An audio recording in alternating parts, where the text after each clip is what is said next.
ఏందిరా సామి ఇన్ని చేపలు ఉన్నాయి. వీడియో ఫుల్ గా చూడు, ఎలా పట్టామో చూపిస్తా. హలో మామ, welcome back to local blogger Shiva. మామ ఈ రోజు నేను మా అన్న అయితే చేపలకి వెళ్ళాం. మామ ముందుగా చెరువులోకి వెళ్ళి ఏ గుంతలో ఎక్కువ చేపలు ఉన్నాయని చెక్ చేసాం. మేము చూస్తుంటే మా మామ కూడా వచ్చాడు చేపలు పట్టడానికి. ఫైనల్ గా ఈ గుంతలో ఎక్కువ చేపలు ఉన్నాయని ఈ గుంతలో చేపలు పడదాం అనుకున్నాం.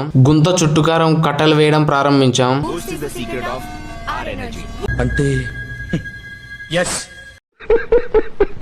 కట్టలు వేసుకొని నీళ్లు చల్లడం అయితే స్టార్ట్ చేసాం. నీళ్లు వేయమంటే నీళ్లతో పాటు బుట్లు కూడా బయట వేసేస్తున్నారు. మా వాళ్ళకి ధైర్యం ఎక్కువ, అందుకనే బతికున్న చేపలను పట్టుకోలేక కట్టెతో కొడదామని కట్టెని తీసుకుంటున్నారు.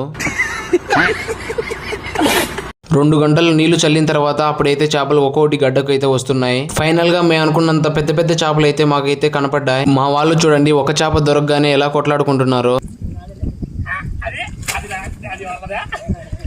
ఫైనల్ గా మాకైతే ఇన్ని చేపలు దొరికాయి. ఓకే మామ, పార్ట్ 2 పార్ట్ 3 కూడా అప్లోడ్ చేస్తా. ఆలోపు మన పేజీని ఫాలో చేసుకొని సబ్స్క్రైబ్ చేసుకోండి.